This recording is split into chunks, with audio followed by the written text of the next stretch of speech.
Hey guys, what's going on? Adam's here, Exotics. Welcome back to the channel. Remember, if you are new, do me a huge favour, please smash that subscribe button. We're nearly at the 2,000 subscriber mark, which is absolutely out of this world. Thank you to everyone that's supported me along this awesome, fantastic journey that, you know, is breeding and keeping ball pythons. Leave a comment down below, guys. Turn that notification bell also, so you don't get to miss a future upload. So in today's video, guys, I'm going to go down to see Darran over at Neighbours Constrictors. Yes, I have spent a lot of time with him recently. Me and Darran helped Eddie over a summer serpents out, sort of upgrade his room and his racks.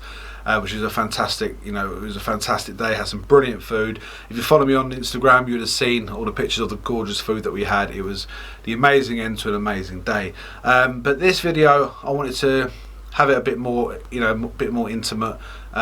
Just me and Darran sitting down in his facility, me asking him some questions, you know, how he got into the hobby, why he got into the hobby, what keeps him in the hobby, how the hobby has affected his personal life, what he loves about it, what he hates about it. It was a really good sit down sort of interview type video. So I do hope you guys enjoy it. So kick back, relax, guys. But before we do that, I think it's time for me to represent. There we go. Finally got myself a Neighbours Constrictors t-shirt. Been on at Darran for blooming ages. Finally got one in my size. So thank you very much for the t-shirt, dude. So guys, like I said, kick back, relax, and I hope you enjoy this video. Okay guys, so like I promised, I'm here with Darran Hughes from Neighbours Constrictors. And we're going to do a little bit of a different video today. We're going to have a nice sit down, civilised conversation.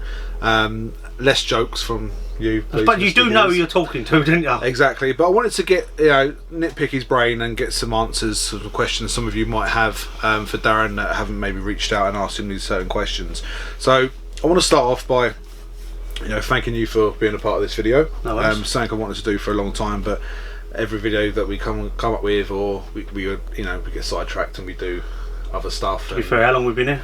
Yeah, I've been here a few hours, and yeah, we've only just started the camera. Yeah, we only just started the camera. So what actually got you into the hobby when you first, started? What made you want to come into this hobby? Basically, you can't see, but literally behind where the camera is, there's a window. If you look out across there, Adam, it's just fields. Yeah. And that's where I was brought up. I've got an older brother. My mum didn't want me indoors under her feet while she's idling looking after all the kids, so my brother used to take me out. We'd go looking for slow worms, lizards, grass snakes, and obviously we all want to find him adders. Yep. So I don't know where he learned it. He must have learned it from the bigger kids. But he learned how to get a stick with a V on it, catch the adders, and we'd look at them, and we knew a certain spot where there was always a breeding pair of these adders. Okay. There was an old log in the middle of a field, just one log, don't know where it come from. And then they didn't really cut the grass around that bit. It was always higher up the grass, so they used to hide in there. We used to go up there at certain times of the year, find them, and do that. And my brother's the same. He loves all this as well, but unfortunately with all the amount of kids he's got on this job, he can't do it, so he's around here and gets his fix. But yeah, so that's where it went. We was going out, catch them. My mum was brilliant, my mum and dad. They let me take them home.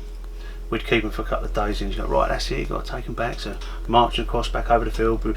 My brother's very anal about, right, we didn't get that one from here, we got it from over there. And then we'd run out.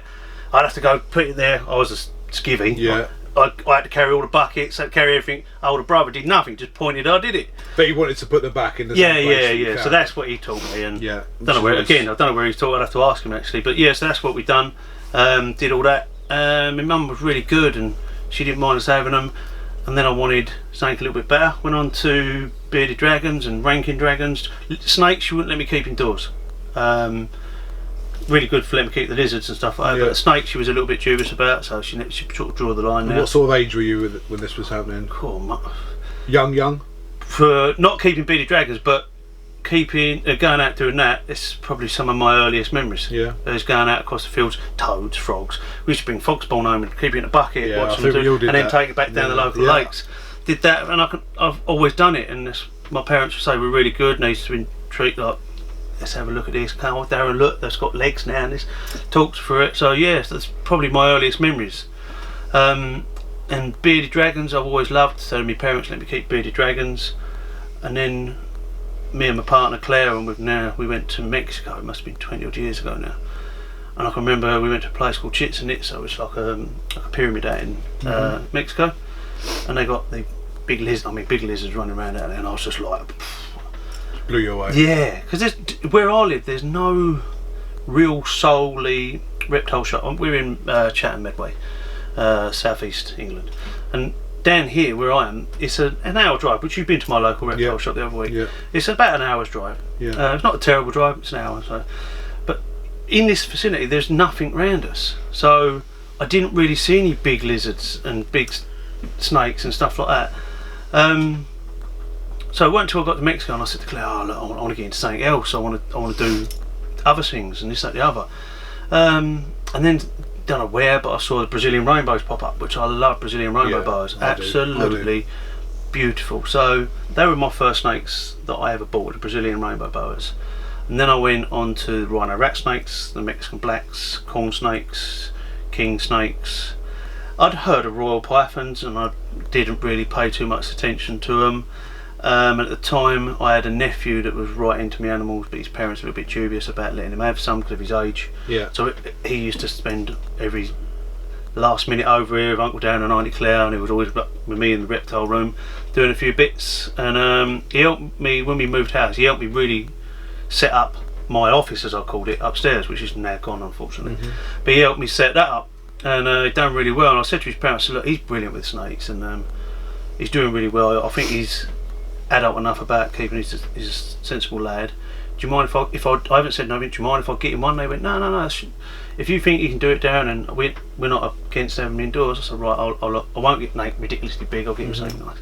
So I sort of kept dropping hints to my nephew Joseph. I said, what sort of thing are you interested in? And he said, a bumblebee. And I was like, I thought you wanted a snake, because I'd not heard of a bumblebee. Never heard of it. So he went, yeah, I want a bumblebee. And I was like, alright, what's that? And he went, it's royal python. And so when he went off home, I thought, royal python bumblebee. Into Google search, like you do on Google search, you get everything else come up as well. Yeah. And I looked at his bumblebee and I was like, geez, that's pretty cool. Carried on scrolling down, and that's when I caught the pied. I think that, before you carry on, I think that is the exact same way I found out about them. I've seen normals before, but the first morph I saw was a bumblebee. And this was back in the day where they would cost you near £1,000. I think £900 was the price tag on the particular one that I saw. But just, now you'd swear it was an OD bumblebee because the vibrant blacks and the really bright yellows. It was just a bumblebee. But yeah, that switched me on straight away and made me want to look for other Another ones. thing that switched me on to snakes as well is another early memory for some of the guys out there, is a little bit around my age group. Miami Vice, who didn't watch that when they was a kid? Had a Ferrari in it, there was cops, and I can remember once they had the white Ferrari. Do you remember the white Ferrari Miami Vice? Can't remember what the episode was about, but the bad guys had put in an albino Burmese python in it. So when I opened the door, I can see it now. White Ferrari with this albino Burmese. I was like, so this is why I love albinos, because I love albinos. I know that sort of people think, it just turns everything yellow, but there's some twists coming out of the albinos. Definitely, 100%. So, but that was another thing with the snakes, and obviously I was into reptiles. Look. So when I started seeing all these morphs you could do with royal pythons, I was like, I'm gonna get 4. That's all I need. And just stay with that. So I went for a pair of. They was all hatchlings. I went for a pair of. I bought the bumblebee from my nephew anyway, but then I bought a pair of albinos and a pair of pieds. The idea was to do albino, pied. I'm going to be a millionaire. Woo! Then I got bitten really bad by the hobby. Yeah. And then that was it. It changed everything. Yeah. I realised how genetics worked, the recessives and the codons, blah blah blah.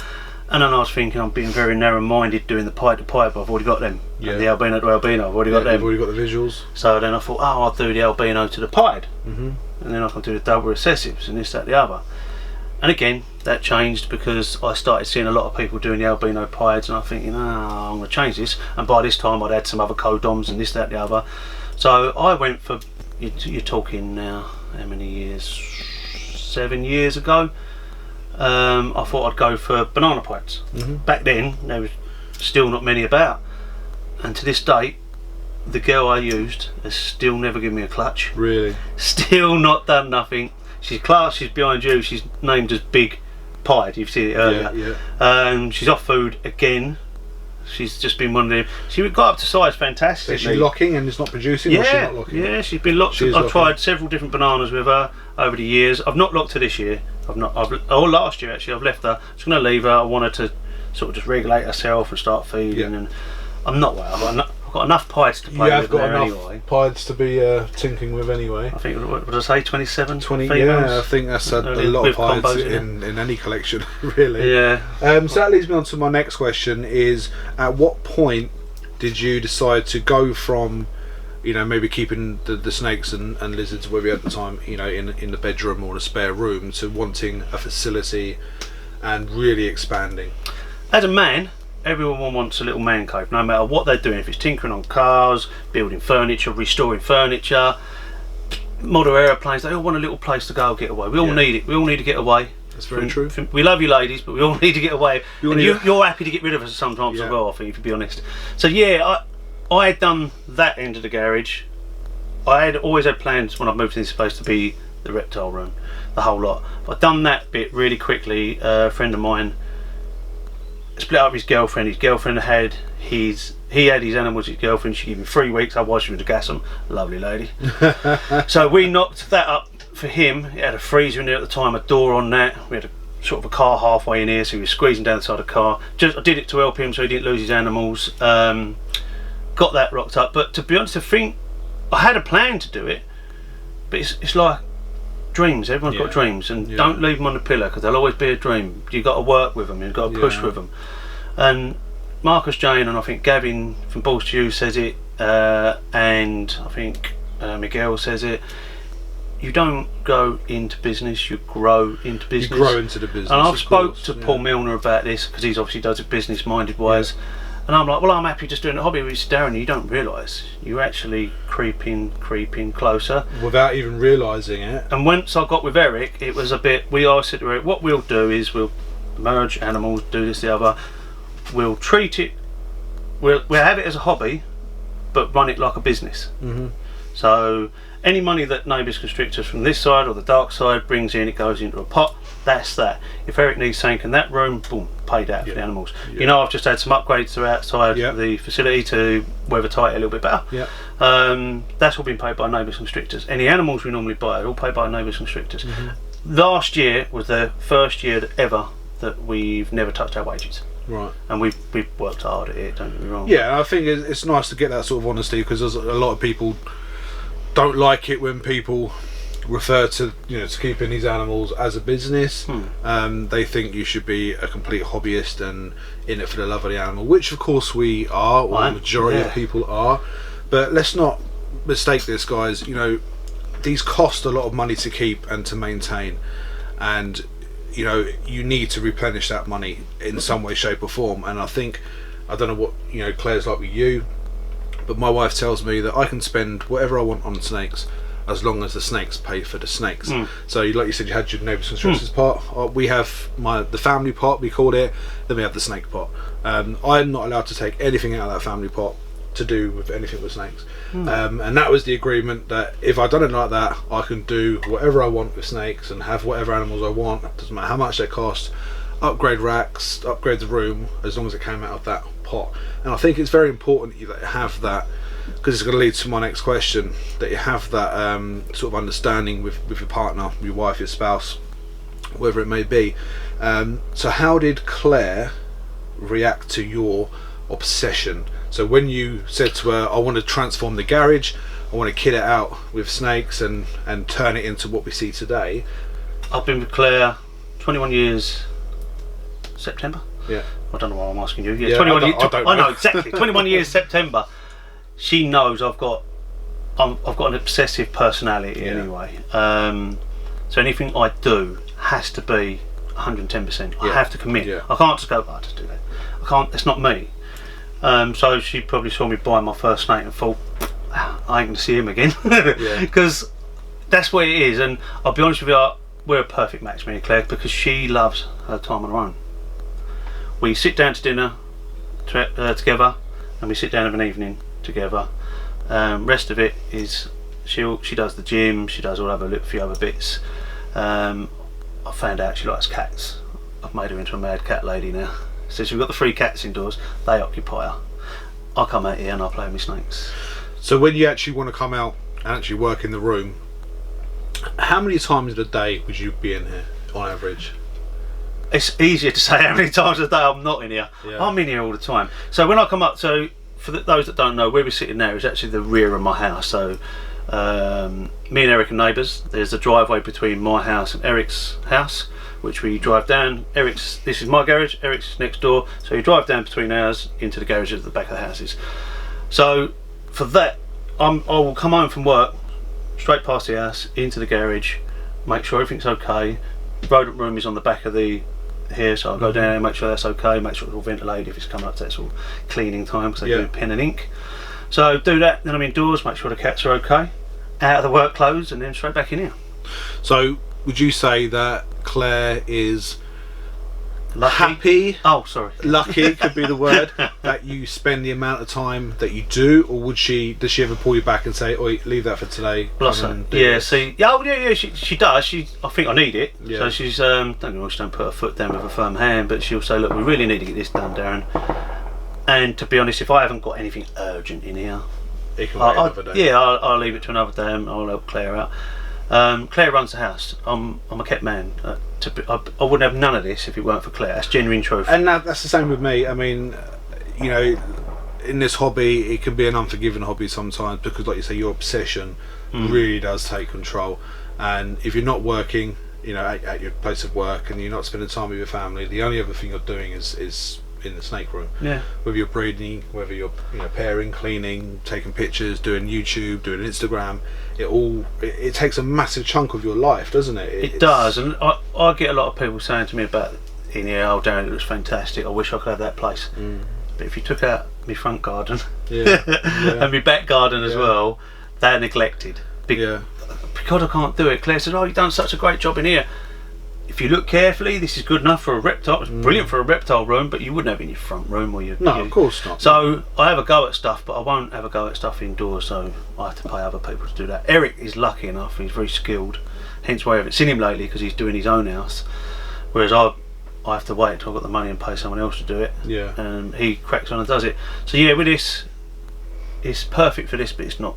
It's not a showroom. No, it's not a showroom, but it's not meant to be a showroom. No. As long as, I mean, you've all seen, the animals that are kept here. They're all clean. They're all on fresh bedding. It's clean. There's no massive poops everywhere. But even if there are, they're cleaned. They're looked after very, very well. That's today's job. That's that for him, not me. I'll be going home and leaving him to. I was about to say I bought you lunch, but you bought it today. I So bought the lunch I can't today. even hold that over you. We did have some snakes over lunch today, so we'll chuck some pictures on Instagram later on. Posh one as well. A posh one. We had a sandwich this thick, nice with crisps inside.